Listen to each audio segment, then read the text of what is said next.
परमात्मा को भगवान कहो, गुरु कहो, देवी देवता कहो, आप इनको याद कब करते हो?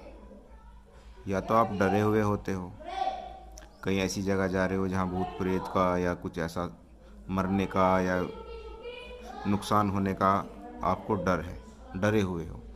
या फिर दूसरा कार्य कि कोई नहीं कर पा रहा संसार में, आपकी उम्मीद सबसे टूट चुकी है, आपको नहीं लगता कि ये कार्य कोई करेगा, असंभव कार्य है, तब याद करते हो ज़रूरत में। कहने का मतलब यह है कि अपनी ज़रूरत में ही आप याद करते हो। इसके अलावा आप अपने दिल पर हाथ रख कर बताओ कि मैंने परमात्मा को भी निस्वार्थ याद किया है, उस भगवान को निस्वार्थ याद किया है। देखो आपकी याद करने के पीछे आपकी ज़रूरत है, कहीं ना कहीं आपकी ज़रूरत ज़रूर निकलेगी। आपकी कुछ उम्मीद है तब याद करते हो, इससे पहले तो आप याद नहीं करते। लेकिन जिसको ब्रह्म ज्ञान की इच्छा होती है उसे कोई स्वार्थ ही नहीं होता, वो तो जानना चाहता है बस। वो परमात्मा के पीछे क्यों पड़ा है, संतों के पीछे क्यों पड़ा है? क्योंकि वो जानना चाहता है कि मैं कहाँ से आता हूँ, कौन हूँ मैं, भगवान कौन है, ये संसार कैसे चलता है। उसे इच्छा नहीं है कि संसार में ये जान लूँगा या मैं ब्रह्मज्ञानी हो जाऊँगा तो मैं सिद्धियाँ पा लूँगा और आविष्कार करूँगा। नहीं, उसको कोई ज़रूरत नहीं है। उसके अंदर तो एक कसक है, एक प्यास है परमात्मा को पाने की, उसको जानने की।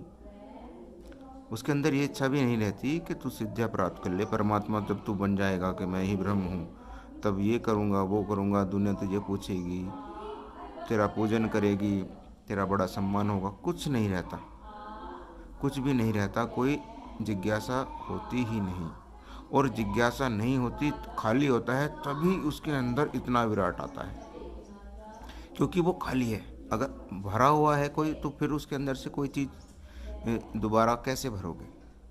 लेकिन जो आत्मज्ञानी है वो खाली होते हैं, और तब संपूर्ण रूप से खाली होते हैं। मन बुद्धि चित्त अहंकार से सब वो समर्पण कर देते हैं, तब जाकर वो विराट उनके अंदर समाता है।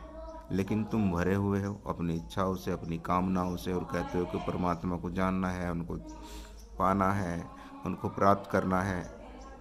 अरे भैया, एक वस्तु पहले से ही है, तुम्हारा अहंकार, तुम्हारा काम क्रोध मोह लोभ, कुछ ना कुछ ये भरे हुए हैं, और फिर कहते हो कि और भरना है। इनको खाली करो, तब जाके तुम परमात्मा को पाओगे। जय सच्चिदानंद।